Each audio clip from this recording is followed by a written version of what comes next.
9년을 기다린 기도. 하나님은 정말 응답하실까요? 하나님이 말씀하셨습니다. 올해 안에 생명을 주리라. 하나님의 뜻대로 되길 원합니다. 아멘.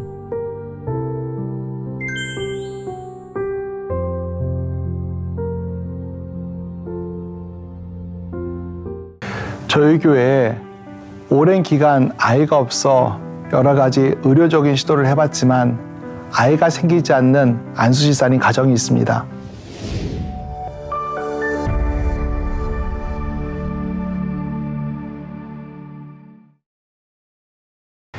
이 가정에서 새로운 아파트로 이사를 했다면서 입택 예배를 드리고 싶다고 연락을 주셨습니다. 당시 아내였던 권사님은 신앙을 시작한 지 얼마 안 된 초신자였습니다. 예배 중 집사님께 머리에 손을 얹고 축복 기도하고 싶다라는 성령님께서 제 마음에 강력한 마음을 주셨습니다. 그리고 이 가정에 아이를 주신다는 믿음을 주셨습니다. 저는 이 가정이 얼마나 아이를 갖기 위해 노력했는지를 알기 때문에 감동이 왔지만 제 입으로 선포하기란 조금 어려웠습니다. 혹시라도 하나님께서 주신 감동으로 선포하였는데 아이를 못 갖게 되면 초신자인 이 성도가 얼마나 실망할까 염려가 되었기 때문입니다. 그런데 제 의지와 상관없이 성령님께서 강권적으로 선포하게 하십니다. 이 가정에 올해 안에 아이를 주십니다.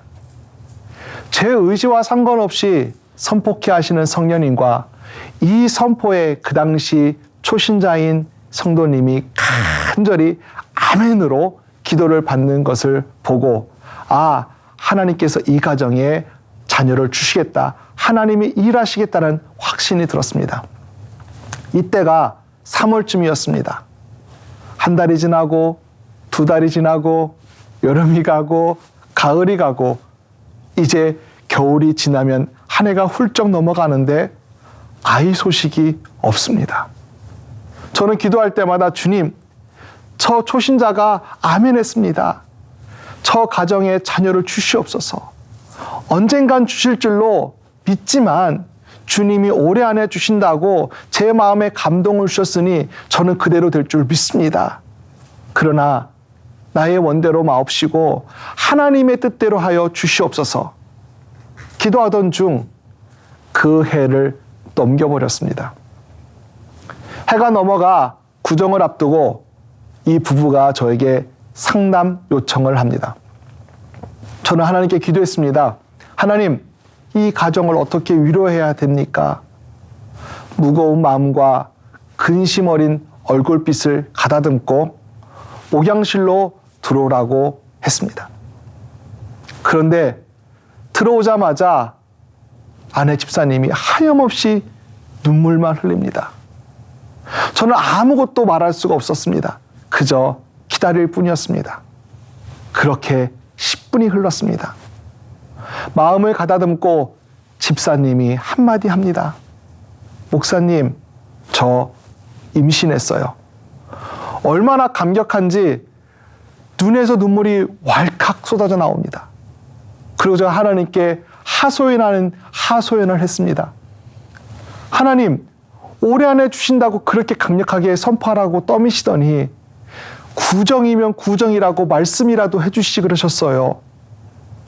그런데 나중에 듣고 보니 그해 겨울에 그동안 의학적으로 도움을 받아도 안 생기던 아이가 9년 만에 자연 임신이 되었는데 안정권에 들어가기 기다리다가 이제야 저에게 말했다는 것입니다.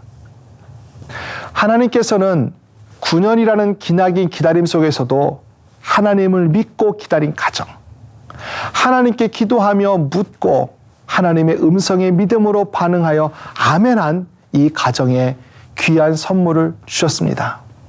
첫째 아들을 얻고 4년 후 또 자연 임신으로 둘째 아이도 선물로 받아 기도로 양육하며 신앙생활을 아주 잘하고 있습니다.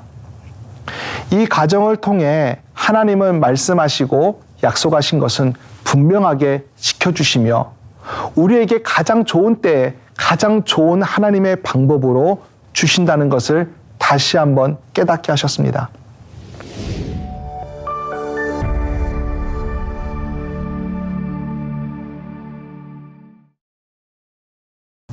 하나님께 물어 하나님의 음성을 듣고 그대로 행했지만 조급함 때문에 믿음으로 기다리며 아멘, 그대로 되기를 원하옵니다 라고 고백하며 최종적으로는 나의 뜻대로가 아니라 하나님의 뜻대로 이루어지기를 기다려야 합니다. 경제공황이라는 말을 아실 것입니다. 경제공황이 일어나면 악화된 경제적 어려움보다 더 무서운 것이 심리적인 요소가 부채질하는 것입니다.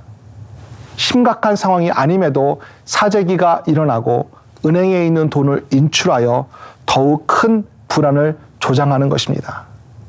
이는 실생활에서뿐만 아니라 영적인 삶에서도 똑같이 일어납니다.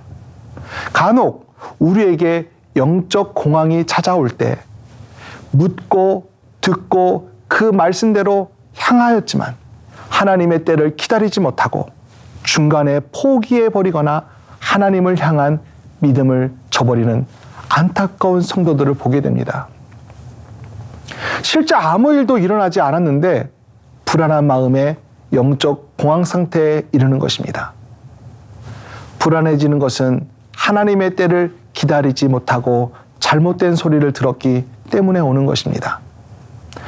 마이어라는 성서학자가 하나님의 뜻을 분별하는 방법이라는 책에서 그가 예인선을 탔던 경험을 말했습니다.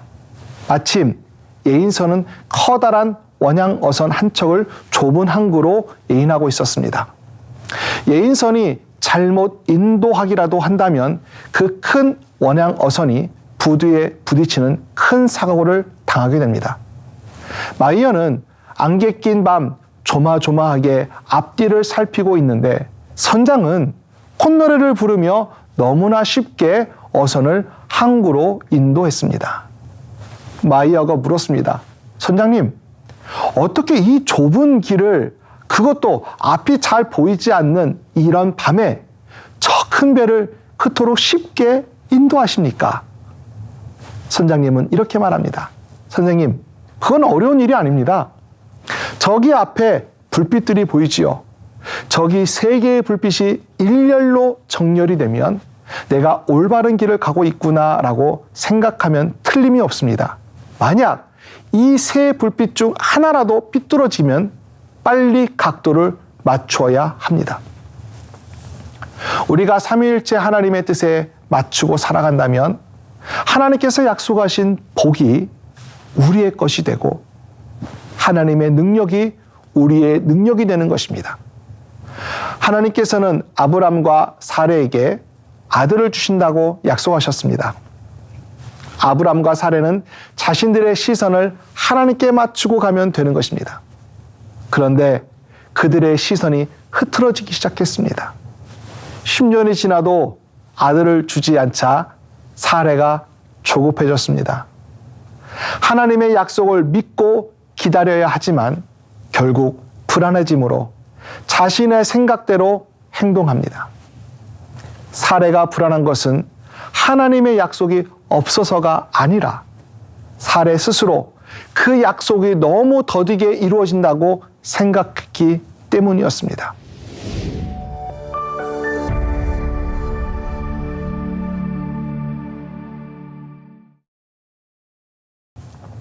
창세기 16장 2절에 보면 사레가 아브라함에게 이르되 여호와께서 내 출산을 허락하지 아니하셨으니 원하건대 내 여종에게 들어가라. 내가 혹 그로 말미암아 자녀를 얻을까 하노라 하며 아브라함이 사레의 말을 들으니라. 사레는 하녀가 아들을 낳으면 자신의 아들이 되어서 가문을 이어갈 수 있다고 생각한 것입니다. 그러나 그 결과는 사레의 생각대로 되지 않았습니다. 오히려 하녀를 통해 모욕과 조롱을 당하고 마음의 고통만 더해질 뿐이었습니다. 우리는 늘 소원이 이루어지지 않고 내 뜻이 채워지지 않음에 조바심을 냅니다. 그러나 하나님은 뜻과 때를 중요하게 여기시는 분입니다. 불신앙은 자신의 생각이 옳다고 여겨 자신의 계획과 때를 정하고 내 소견에 옳은 대로 행하는 것입니다. 사례의 서두름은 결국 지금까지 지속되는 이스라엘 분쟁의 씨앗이 되고 말았습니다. 사랑하는 여러분, 우리의 짧은 소견으로 서두르는 일에는 책임이 따르고 하나님의 뜻을 알고 때를 기다리는 기다림에는 하나님의 축복이 따릅니다.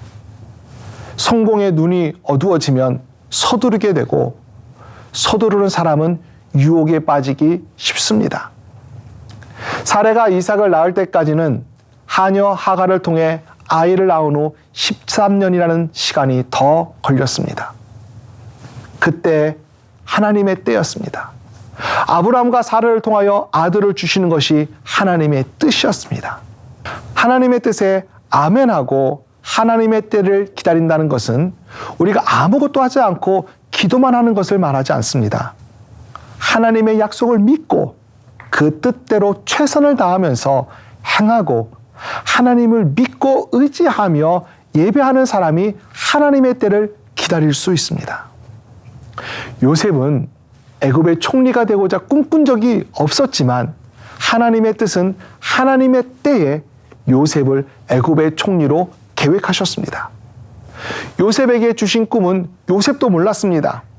꿈의 의미를 깨달은 것은 양식 문제로 형들이 와서 자신에게 무릎을 꿇는 사건을 보고서 알았습니다. 시편 105편 19절은 이걸 이렇게 말합니다. 곧 여호와의 말씀이 응할 때까지라 그의 말씀이 그를 단련하였도다 라고 말씀합니다.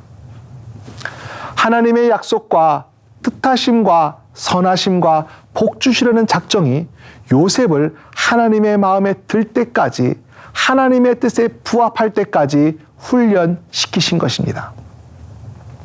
여러분이 겪으시는 신앙의 현실, 이 세상에서 믿음을 가지고 살아가면서 일어나는 모든 억울함, 불평, 재난, 고난, 분노, 하나님이 외면하셔서 일어나는 것이 아니라 하나님이 개입하셔서 그리고 적극적으로 인도하고 계시다는 사실을 믿고 하나님의 때를 기다리시기를 바랍니다. 하나님께서는 여러분 한 사람 한 사람에게 분명한 뜻을 가지고 이 땅에 생명을 내셨습니다. 요셉처럼 우리가 하나님의 계획을 알지 못하고 하나님이 어떤 방법으로 일하실 것인지 알려주시지 않는다 하더라도 우리는 우리가 해야 할 일, 즉 믿음을 지키며 하나님의 뜻대로 되기를 원하는 삶을 계속 살아내야 합니다. 하나님께서 꿈과 약속을 주셨을 때는 우리에게 축복을 주시고자 함입니다.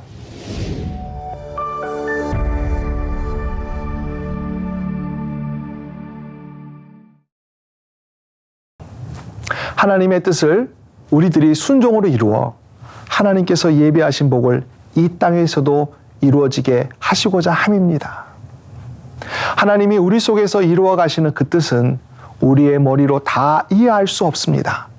그래서 믿음이 필요한 것입니다. 방 안에 세계 지도와 세계 대통령 사진을 걸어놓고 날마다 기도하면서 3년 동안 밖으로 나오지 않고 기도만 했던 한 선교사님이 능력을 받았다는 확신으로 한강과 북한산을 내려다보이는 산에 올라갔습니다. 그리고 산을 명하여 바다에 던져지라 하면 던져진다는 말씀에 의지해서 산아 예수님의 이름을 명하노니 바다에 던져져라 바다에 빠져라 몇 번을 외쳤습니다. 하지만 그 산이 그 자리에서 꼼짝도 하지 않더랍니다.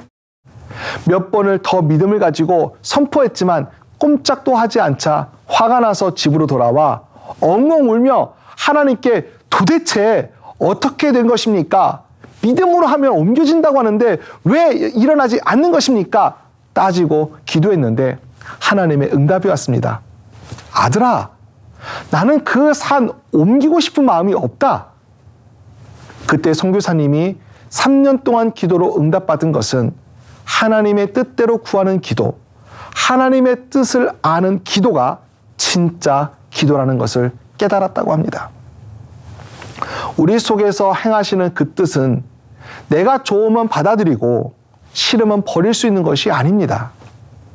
나에게 무슨 일이 일어나든지 그것을 하나님의 뜻으로 받아들여서 주님의 뜻대로 하시라고 내 모든 뜻을 포기하고 하나님의 뜻을 받아들이는 것입니다. 그렇게 인내로 한 발 한 발 나갈 때 도저히 이해가 되지 않는 나의 삶에 차츰 안개가 걷히고 하나님이 나를 향해 이루시고자 하는 뜻이 뚜렷하게 보이게 될 것입니다. 독일의 루터교회 젊은 목사인 베냐민 슐머크는 30년 전쟁이 끝나기가 무섭게 다가온 흑사병으로 고통을 당하다가 32세의 나이에 주님의 부름을 받았습니다. 그가 사역할 당시 아내와 함께 조금 먼 곳으로 신방을 가게 되었습니다. 그들의 방문은 상처 입은 교인들에게 큰 위로가 됐습니다.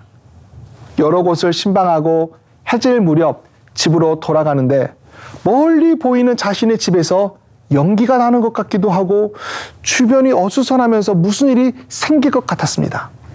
서둘러 그 집으로 뛰어가 보니 이미 자신의 집은 다 타버린 다음이었습니다. 집에는 두 아들이 있었습니다. 목이 터져라 아들들의 이름을 불러보았지만 대답이 없었습니다. 정신 나간 사람처럼 여기저기를 살펴보던 부부는 어린 아들 형제가 화재에 새까맣게 타 죽어 있는 것을 발견하게 됩니다. 부인은 그만 정신을 잃고 맙니다. 슈몰크 목사는 하나님이 원망스러웠습니다. 그리고 자책합니다. 내가 신방을 가지 않았더라면 내 아들들을 살릴 수 있었는데. 부부가 서로 바라보며 눈물을 흘리던 중 죽음을 앞에 두고 땀방울을 핏방울처럼 흘리면서 기도하던 예수님의 모습이 떠올랐습니다. 그리고 마가복음 14장 36절 말씀이 맴돌았습니다. 그러나 나의 원대로 마옵시고 아버지의 원대로 하옵소서. 죄인들로부터 온갖 모욕과 수모를 당하신 십자가의 고통을 생각하니 더 이상 주님을 원망할 수가 없었습니다. 그리고 이렇게 기도합니다. 하나님, 약한 자들을 돌본다고 어느새 의로움으로 교만해져 주님을 원망한 저를 용서해 주십시오. 주님, 무엇이든지 주의 뜻대로 하시옵소서. 무엇이든 주님의 뜻대로 하시옵소서. 그가 하나님께 울부짖으며 기도하는 중에 영감을 얻고 쓴 찬송이 바로 찬송가 549장 내 주여 뜻대로입니다. 내 주여 뜻대로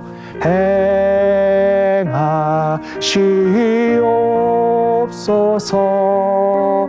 온 몸과 영혼을 다 주께 드리니 이 세상 포락한 주 인도하시고 날 주관하셔서 뜻대로 하소서. 슈머크 목사님의 이야기를 들으며 저에게 물었습니다. 무엇이든 그것이 하나님의 뜻이라면 받아들일 수 있는 믿음이 과연 나에게 있나? 하나님의 뜻대로 산다는 것은 결코 쉬운 일이 아닙니다.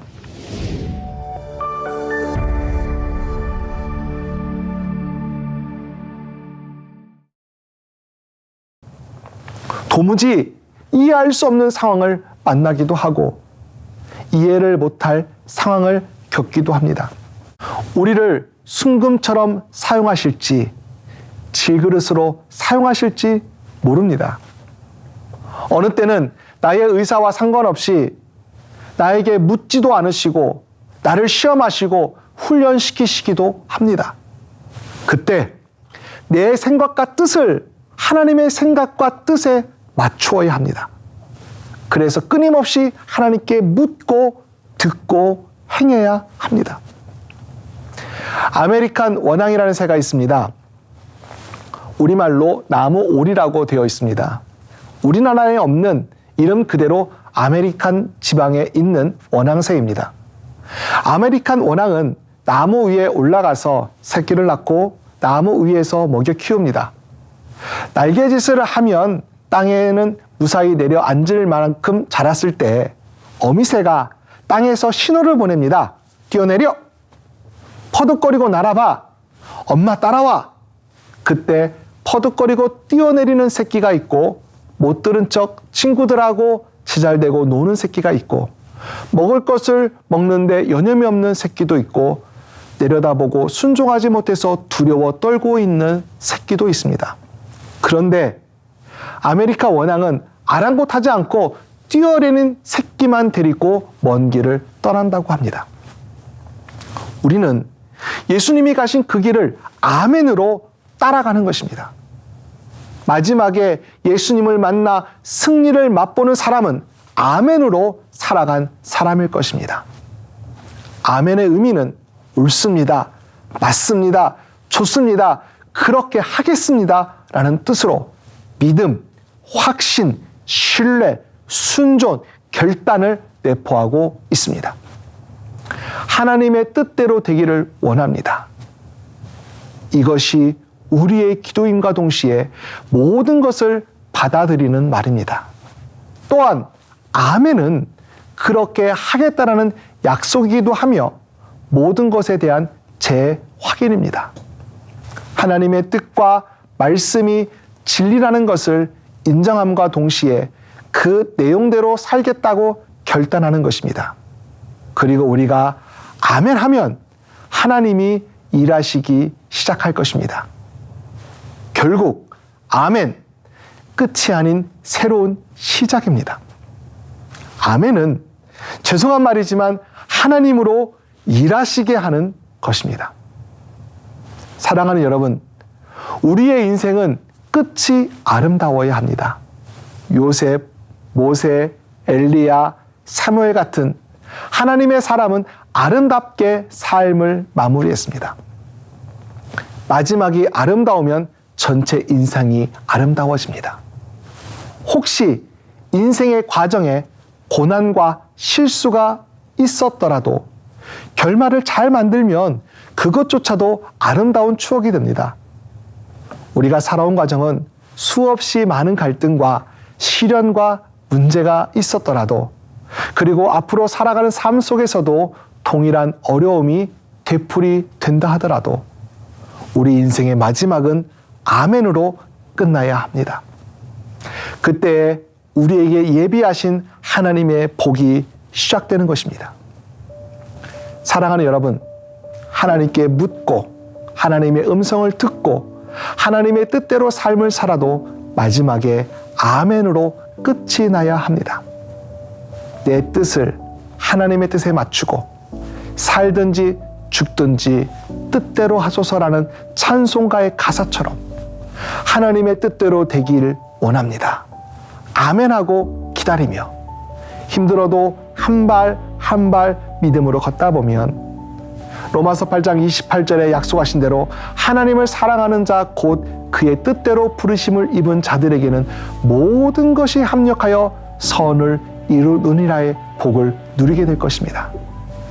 여러분이 그 복을 누리는 주인공이 되시기를 예수 그리스도의 이름으로 축복합니다.